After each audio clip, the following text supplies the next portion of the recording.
régiments étrangers, renforcer des unités de la Légion étrangère et des unités invitées, rassemblées pour la commémoration du 162e combat de Cameron. Général Youtchenko, commandant la Légion étrangère, à vos ordres, Monsieur le Président.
Reposez.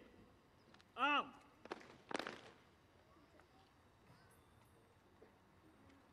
Repos. Garde à vous.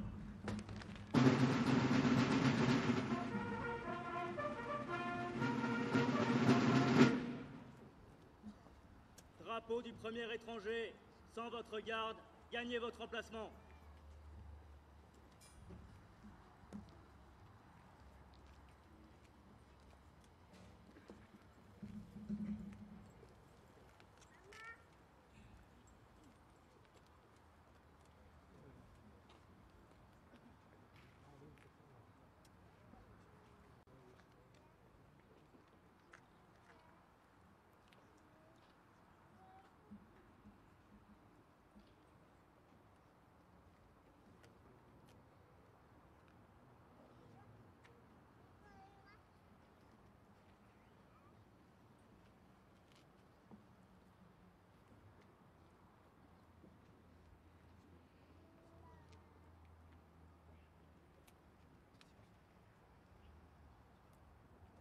Récipiendaire, gagnez votre emplacement.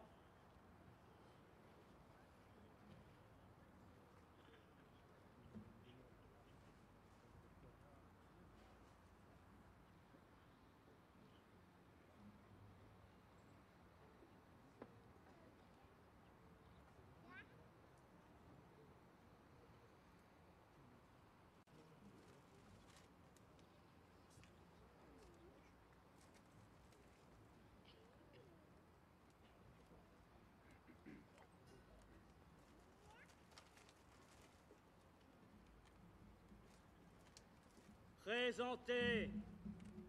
Armes.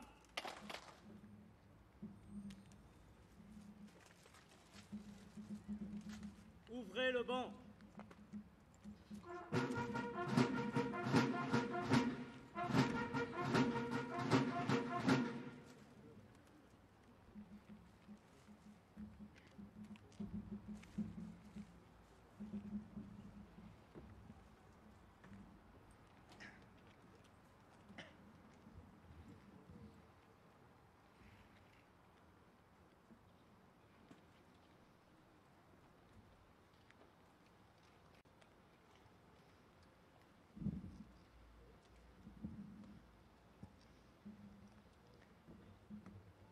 Père Yannick Lallemand, au nom de la République française, nous vous élevons à la dignité de grand officier de la Légion d'honneur.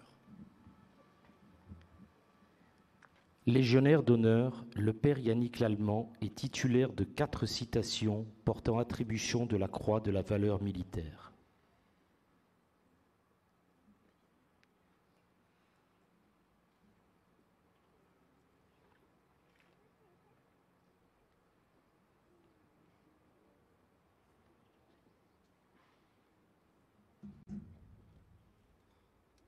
Fermez le banc.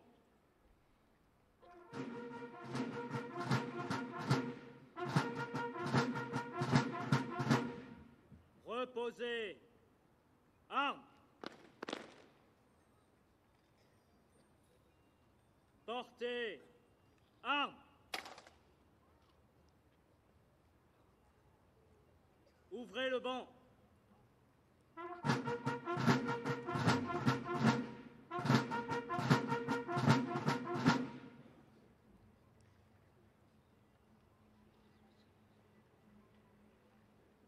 Major Ladislav Ferencik, au nom de la République française, nous vous conférons la médaille militaire. Le major Ladislav Ferencik totalise 29 ans de service. Il est titulaire de la Croix du combattant et de la médaille d'outre-mer.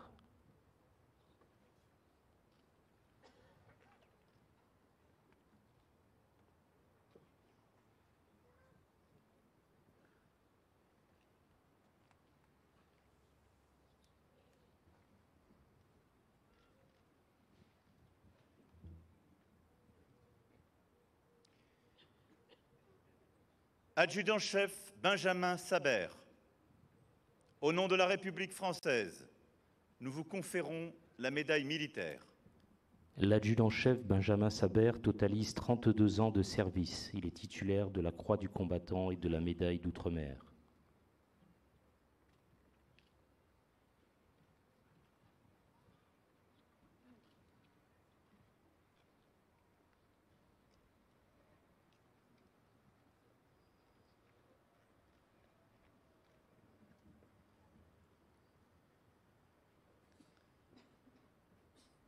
Adjudant-chef Robert Panetsirou, au nom de la République française, nous vous conférons la médaille militaire.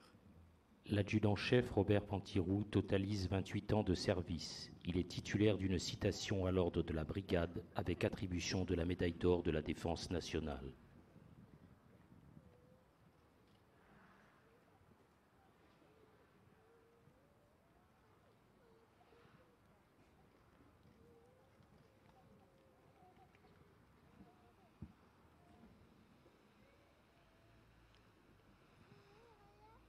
Adjudant Thiago Oliveira Pereira, au nom de la République française, nous vous conférons la médaille militaire. L'adjudant Thiago Oliveira Pereira totalise 21 ans de service. Il est titulaire d'une citation à l'ordre de la brigade avec attribution de la Croix de la valeur militaire et d'une citation à l'ordre du régiment avec attribution de la médaille d'or de la défense nationale. Fermez le banc.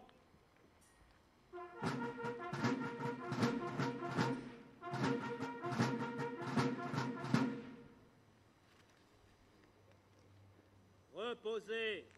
Armes.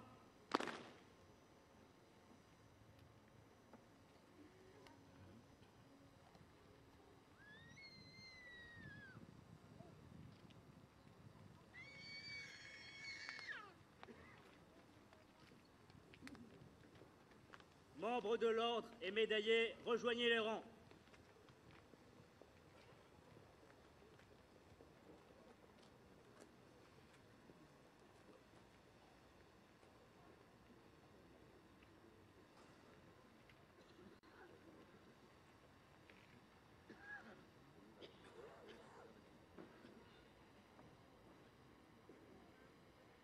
Drapeau du premier étranger, rejoignez votre garde.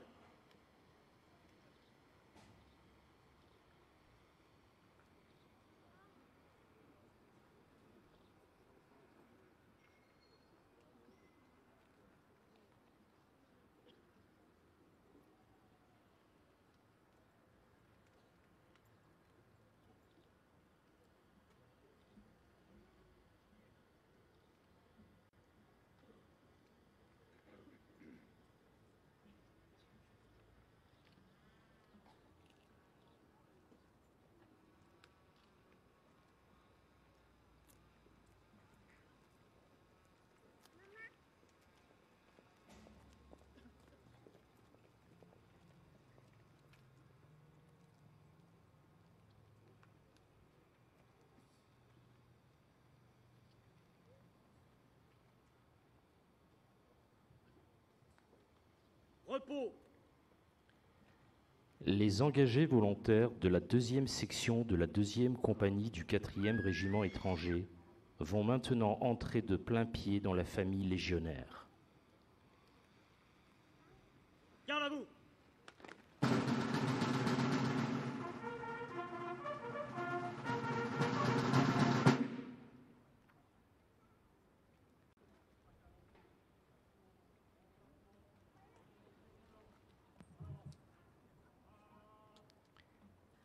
Depuis un mois, ces 60 engagés volontaires ont suivi une instruction exigeante, isolés du monde, dans une ferme rustique du Lauragais. Ils ont surmonté des épreuves physiques et morales intenses avant d'accomplir leur marche képi blanc de 70 km dans un milieu hostile. D'une moyenne d'âge de 25 ans et représentant 18 nationalités, ces jeunes légionnaires réciteront le code d'honneur après avoir coiffé pour la première fois leur képi blanc.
engagés volontaires de la section de l'Union SIDU, vous allez recevoir votre képi blanc. Il est la marque d'une unité d'élite, au passé prestigieux, qui se couvert de gloire au service de la France. Sous ce képi blanc, plus de 40 000 de vos anciens ont versé le sang pour le drapeau français, votre nouvel emblème. Désormais, vous devez mériter ce képi blanc en respectant les codes d'honneur du légionnaire et en cultivant les valeurs qu'il représente. La rigueur dans l'exécution, le caractère sacré de la mission, la solidarité étroite qui doit unir les membres d'une même famille, le respect des anciens, l'amour de la patrie que vous avez librement choisi de servir avec honneur et fidélité. Engagés volontaires de la section de l'Union SIDU, coiffez vos képis blancs.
repos.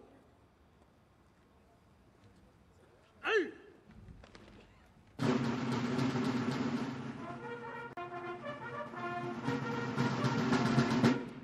Ouvrez le banc.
Officiers, sous-officiers, caporaux-chefs, caporaux, clairons et légionnaires. Le premier de vos 30 avril a eu lieu loin d'ici, il y a 162 ans, à Cameron, village mexicain où une poignée de légionnaires assiégés par 2000 ennemis a tenu une position pendant 11 heures. Histoire de courage insensé, écrite au sang des légendes chevaleresques. Et le 30 avril 1863, la tragédie dépassa la légende. 62 contre 2000, 1 contre 30. Leurs fusils à un coup contre des armes à répétition, le soleil de plomb, la gorge qui les brûlait, assaillis par la chaleur, la fumée, la soif, la faim, le nombre. Ils auraient pu se rendre. Mais ils avaient des cartouches pour 60 et du courage pour 2000. Le capitaine d'Anjou, levant la main, jura de se défendre jusqu'à la mort et fit prêter à ses hommes le même serment. À 6 heures du soir, quand les Mexicains les prirent, ils n'étaient plus que 3. Ils avaient tenu, depuis 10 heures du matin, tué 300 ennemis et en avaient blessé autant. Derrière eux gisaient des ruines, des corps, des képis blancs. Il y a tant d'exigences dans ces 2 simples mots que vous venez de prononcer. Votre serment. Honneur, fidélité. Honneur des hommes de Cameron, honneur du drapeau, fidélité au serment fait, fidélité à notre légende. C'est à cet instant que leur grandeur est devenue de l'héroïsme et que leur histoire est devenue la nôtre. Sous l'uniforme, écrivait Élie de Saint-Marc, seul compte le danger partagé. Je ne te demande ni ton nom, ni ta religion, mais seulement quel est ton courage. Oui, le silence du légionnaire est son apanage. Mais en endossant l'uniforme, en mettant le képi blanc, chacun épouse ce chant des siècles. Soldats sans passé, vous portez une mémoire glorieuse de la France. La France en laquelle vous croyez, celle que vous avez librement choisie, qui vous a accueillis, celle qui n'abandonne jamais ses enfants, pas plus qu'un légionnaire n'abandonne ses morts ni ses blessés. Et nous pensons à chacun de vos camarades tombés au combat, à leurs familles et à leurs proches. La France en laquelle vous croyez, est celle qui ne se rend pas à la loi du nombre, qui debout impose le respect dans la noblesse de ses combats. La France, patrie de volonté et de bravoure, qui ne se définit ni par le sang, ni par une race, ni par une religion, ni par une identité figée, mais une volonté chaque jour recommencée d'accomplir de grandes choses, avec une poignée de notre terre dans la main, un rêve d'universel, un idéal, cette solidarité, cette fidélité à la patrie. Mon colonel, vous allez dans un instant porter la main de bois du capitaine d'Anjou, la main qui s'est levée pour commander, pour jurer fidélité, pour porter les armes, pour relever son frère tombé, pour soigner son frère blessé. Oui, colonel l'Hôpitalier, vous qui avez servi tant d'années, vous serez là, accompagné de l'adjudant Broche et du sergent Donofrio. Vous incarnez l'épopée glorieuse des régiments étrangers de parachutistes qui célèbrent cette année leurs 70 ans. Comme l'incarne le père Lallemand, à qui je viens de remettre les insignes de grand officier de la Légion d'honneur. Vous qui avez sauté sur Colvézi, vous qui avez vu 58 de vos camarades tomber à Beyrouth lors de l'attentat du Drakkar, vous qui avez toujours été pour eux le signe d'une élévation humaine et spirituelle de la Corse au Tchad. Avant Cameron, après Cameron, il y eut tant et tant d'hommes pour continuer d'incarner ce courage et écrire l'épopée glorieuse des régiments étrangers de parachutistes. Ils célèbrent cette année leurs 70 ans. La longue cohorte des conflits du Second Empire, la Crimée, la guerre franco-prussienne, le Tonkin, les 2 guerres mondiales, l'Algérie, l'Indochine, l'Alma, le siège de Sébastopol, Magenta, Solferino, la Provence, Colmar, Strasbourg, toutes les guerres, toutes les batailles d'un pays en quête de liberté. Il y eut Bir Hakeim face à Rommel dans le désert de Libye. Il y eut Dien Bien Phu face aux Viet Minh dans la jungle et les marécages. Il y eut insécurité et inquiétude, tourmente et bagarre, force et courage, puis ces retours difficiles parfois, comme de nouveaux exils. Le pactage et les armes à reprendre, toujours, pour aller de l'avant. Ces deuils à faire de camarades aimés, douleur et grandeur du sacrifice consenti pour la patrie.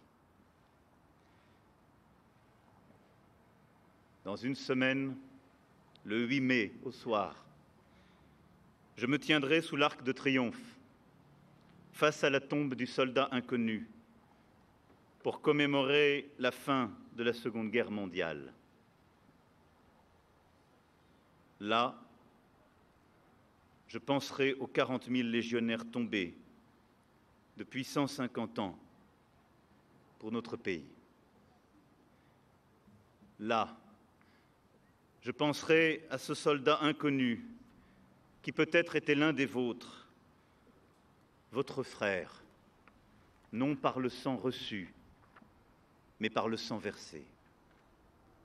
Là, je penserai à tous les combats que la France devra encore mener, éclairés par le courage de Cameron, pour que vive la République et pour que vive la France.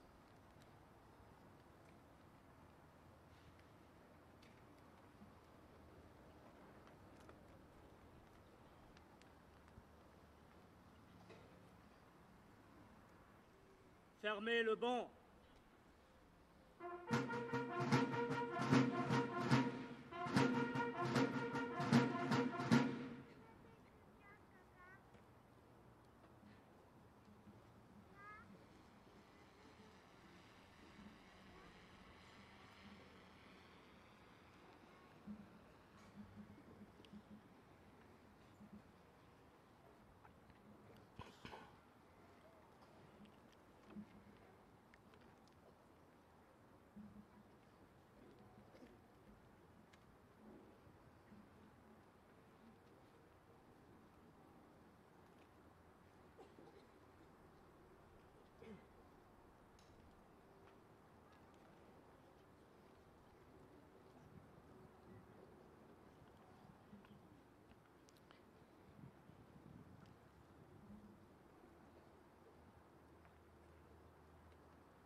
Repos. Vous allez maintenant assister au cérémonial de Cameron. Le colonel Jacques L'Hospitalier, porteur de la main en bois du capitaine d'Anjou, va remonter la voie sacrée, accompagné de l'adjudant Alfred Broche et du sergent Vittorio Donofrio.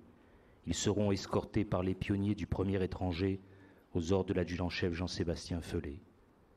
Le colonel L'Hospitalier intègre la promotion ceux de Dien Bien Phu de l'école spéciale militaire interarmes le 1er octobre 1953. À l'issue de ces formations, il est affecté en mai 1956 au 2e régiment étranger de parachutistes à Philippeville, en Algérie.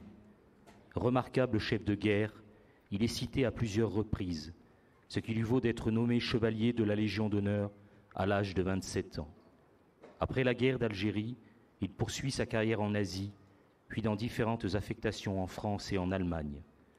En 1977, il est affecté au 2e régiment étranger de parachutistes en qualité de commandant en second et participe à l'opération Taco au Tchad, au cours de laquelle il est cité à l'ordre de l'armée. Il quitte le service actif en mai 1982. Grand croix de la Légion d'honneur, le colonel Jacques L'Hospitalier est titulaire de 8 citations, dont 3 à l'ordre de l'armée. Il est en outre titulaire de la médaille de l'aéronautique. L'adjudant Alfred Broche s'engage à la Légion étrangère en 1946, à 16 ans et demi, mentant sur son âge.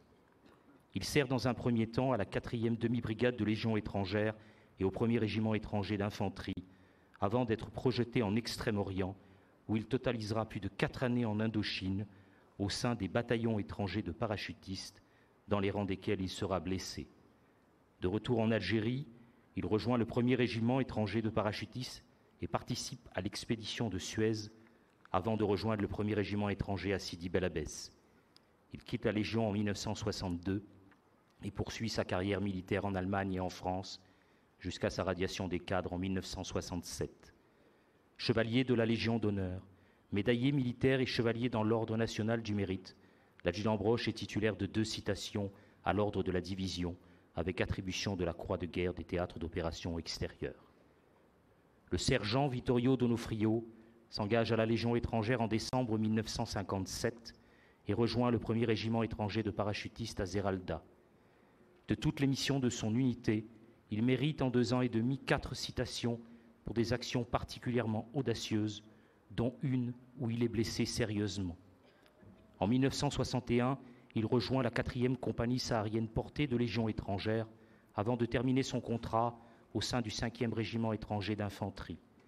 Il quitte la Légion en novembre 1962. Officier de la Légion d'honneur, médaillé militaire, le sergent Donofrio est titulaire de la Croix de la valeur militaire avec 4 citations. Encadré de ses 2 frères d'armes, escorté par les pionniers, le colonel L'Hospitalier va remonter la voie sacrée, porteur de ce symbole inestimable. La longue cohorte des 40 000 légionnaires tombés au champ d'honneur accompagne leurs pas. Gloire à ces hommes courageux qui n'hésitèrent jamais à exposer leur vie pour en sauver d'autres. Gloire à ces étrangers qui, par leur dévouement exemplaire, leur service avec honneur et fidélité, ont écrit en lettres d'or parmi les plus belles pages de notre histoire militaire et de la Légion étrangère. Garde à vous.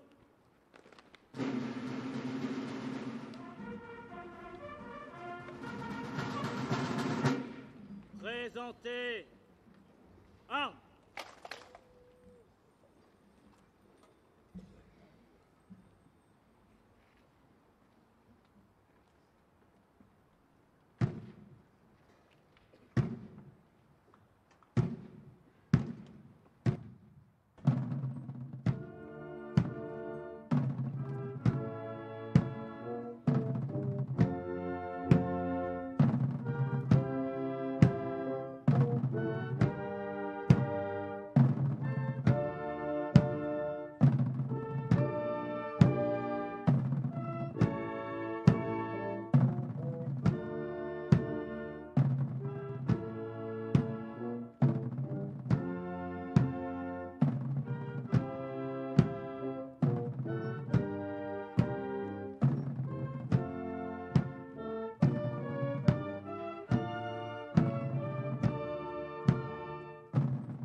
Reposez.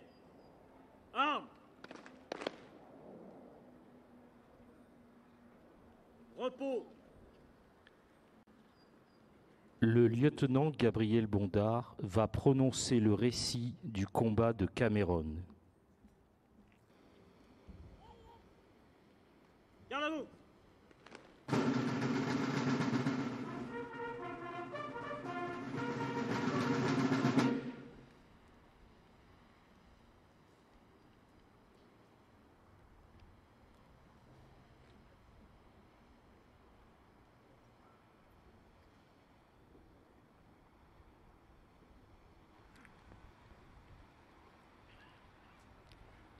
L'armée française a siégé Puebla. La Légion avait pour mission d'assurer, sur 120 km, la circulation et la sécurité des convois. Le colonel Jean Angro, qui commandait, apprend le 29 avril 1863 qu'un gros convoi important, 3 millions en numéraire, de matériel de siège et de munitions était en route pour Puebla. Le capitaine d'Anjou, son adjudant-major, le décida d'envoyer au devant du convoi une compagnie. La 3e compagnie du régiment étranger fut désignée, mais n'avait pas d'officier disponible. Le capitaine d'Anjou en prend lui-même le commandement et les sous-lieutenants, Maudet, porte-drapeau, et Villain, payeur, se joignent à lui volontairement. Le 30 avril, à 1h du matin, la 3e compagnie, forte de 3 officiers et de 72 hommes, se met en route. Elle avait parcouru environ 20 km quand, à 7h du matin, elle s'arrête à Palo Verde pour faire le café. À ce moment, l'ennemi se dévoile et le combat s'engage aussitôt. Le capitaine d'Anjou fait former le carré et, tout en battant en retraite, repousse victorieusement plusieurs charges de cavalerie en infligeant à l'ennemi des premières pertes sévères. Arrivé à hauteur de l'auberge de Cameron, vaste bâtisse comportant une cour entourée d'un mur de 3 mètres de haut, il décide d'y retrancher pour fixer l'ennemi et retarder ainsi le plus possible le moment où celui-ci pourra attaquer le convoi. Pendant que les hommes organisent à la hâte la défense de cette auberge, un officier mexicain faisant valoir la grosse supériorité de nombre somme le capitaine d'Anjou. Celui-ci fait répondre: « Nous avons des cartouches et nous ne rendrons pas. » Puis, levant la main, il jura de se défendre jusqu'à la mort et fit prêter à ses hommes le même serment. Il était 10 heures. Jusqu'à 6 heures du soir, ces 60 hommes qui n'avaient pas mangé ni bu depuis la veille, malgré l'extrême chaleur, la faim, la soif, résistent à 2000 Mexicains, 800 cavaliers, 1200 fantassins. À midi, le capitaine d'Anjou est tué d'une balle en pleine poitrine. À 2 heures, le sous-lieutenant Villain tombe, frappé d'une balle au front. À ce moment, le colonel mexicain réussit à mettre le feu à l'auberge. Malgré la chaleur et la fumée qui vient d'augmenter leur souffrance, les légionnaires tiennent bon, mais beaucoup d'entre eux sont frappés. À 5 heures, il ne restait que 12 hommes en état de combattre autour du Maudet. À ce moment, le colonel mexicain rassemble ses hommes et leur dit de quelle honte ils vont se couvrir s'ils n'arrivent pas à abattre cette poignée de braves. Les Mexicains vont donner l'assaut général par les brèches qu'ils ont réussi à ouvrir. Mais auparavant, le colonel Milan adresse encore une sommation au sous-lieutenant Maudet. Celui-ci la repousse avec mépris. L'assaut final est donné. Bientôt, il ne reste autour de Maudet que 5 hommes. Le caporal mène les légionnaires Cato, Vincel, Constantin, Léonard. Chacun garde encore une cartouche. Ils ont la baïonnette au canon et, réfugiés dans un coin de la cour, le dos au mur, ils font face.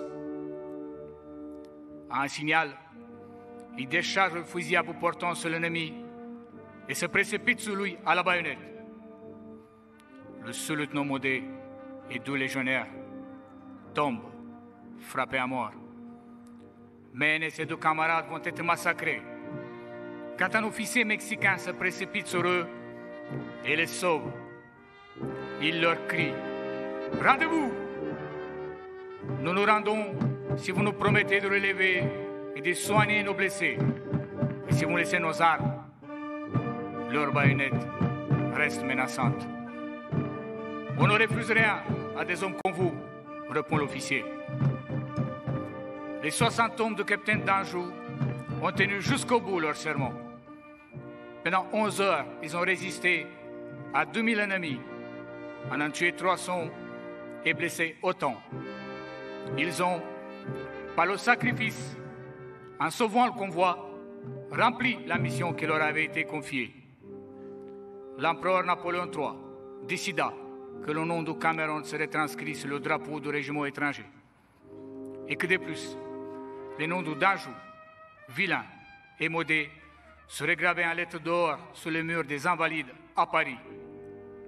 Un autre, un monument fut élevé en 1892 sur l'emplacement du combat.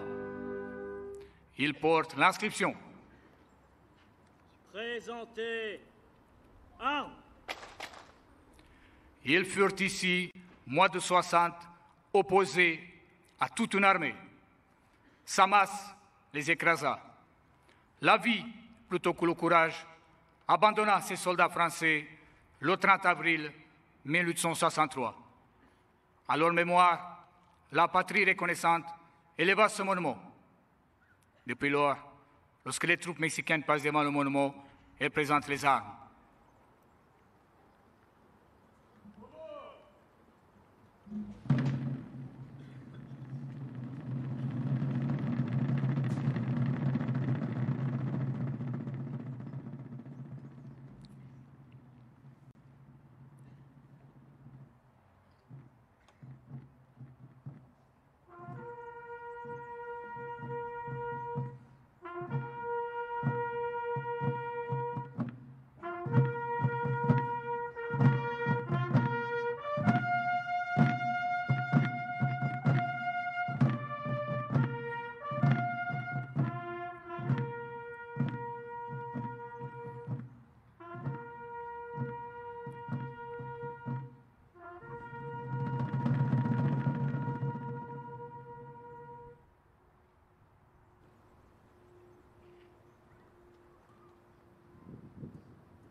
Reposez. Armes. Repos. Les troupes vont se mettre en place pour le défilé final. Garde à vous.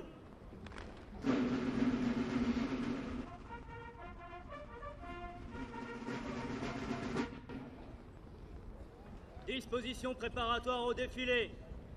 Portez. Armes. À gauche. Gauche. En avant. Marche.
Et votre citation, vous l'avez où? Côte d'Ivoire. Veuillez Cameroun à vous.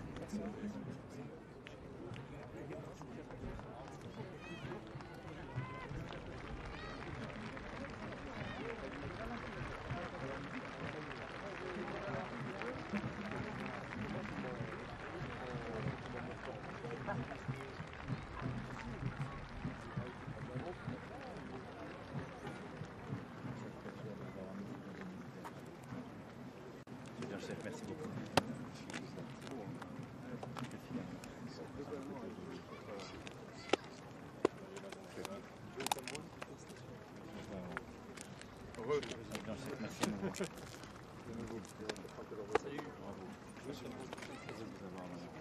Ça va mon père? Ça va. Félicitations mon père. Vous êtes trop gentil. Je vous remercie beaucoup. Merci, monsieur le président.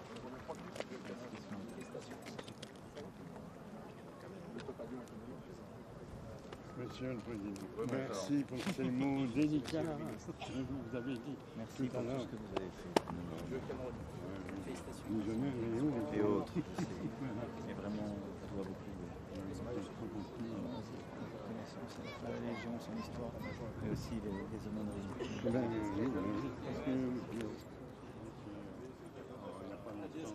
Il y a une ancienne.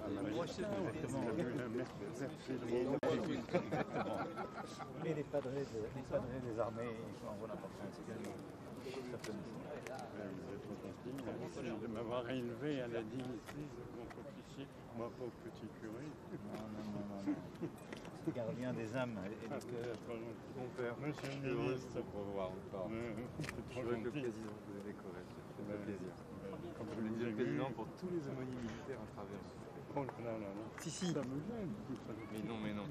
Ne soyez pas. En tout cas, merci. Et merci de beaucoup. porter ces mémoires successives. Celle du Drakkar que j'ai convoquée dans le discours aussi, parce que vous avez, je le sais, beaucoup porté. On est 74 tués en 4 mois. 2 marins. Très lourd. Très lourd. Il reste 3 minutes, monsieur le président. C'est celle-là.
Grâce à vous qui montez plus que ça.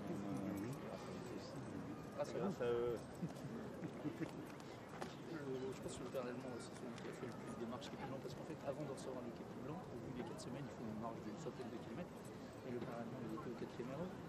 Et il regardait dans la programmation, il disait au BO, il disait ok, pensez que cette section-là marche. Et il faisait toutes les marches. Vous êtes toujours beaucoup occupé des jeunes. Les troupes vont dans quelques instants défiler devant vous sur la voie sacrée. Ce défilé sera ouvert par 2 rafales de la base aérienne 118 de Mont-de-Marsan. Autrefois chargés d'ouvrir des brèches dans les rangs adverses, les pionniers défileront en tête. Ils seront suivis de la musique de la Légion étrangère. Ces marches cadencent depuis plus d'1 siècle le pas majestueux élan des légionnaires. Derrière le colonel des Rousseaux de Medrano et le drapeau du premier étranger, les troupes en armes comprennent la compagnie de commandement et des services régimentaires du 1er régiment étranger, la première compagnie de combat du 2e régiment étranger d'infanterie, la compagnie d'éclairage et d'appui du 2e régiment étranger d'infanterie, la compagnie d'appui du 2e régiment étranger de parachutistes et le 5e escadron du 1er régiment étranger de cavalerie.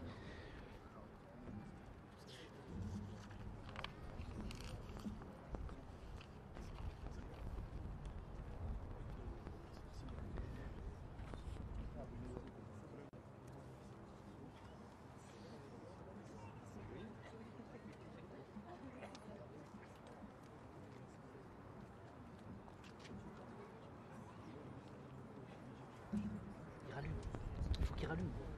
Qui rallume. Mesdames, Mesdemoiselles, Messieurs, voici, à l'occasion de Cameron 2025, la Légion étrangère.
Le général commandant la Légion étrangère va maintenant rendre les honneurs au président de la République.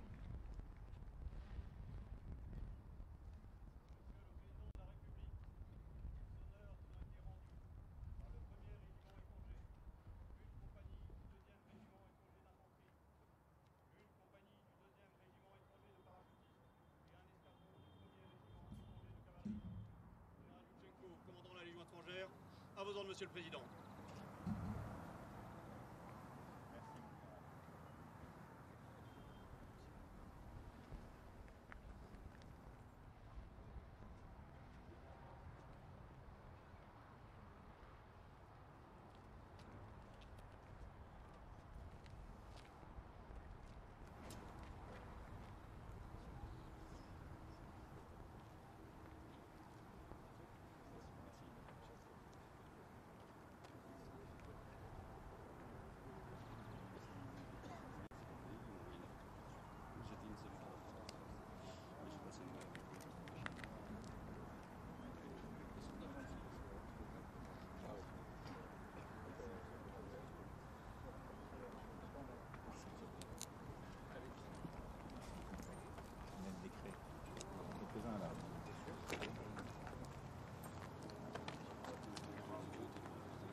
Nous vous remercions de bien vouloir rester dans les gradins afin d'assister à l'aubade de la musique de la Légion.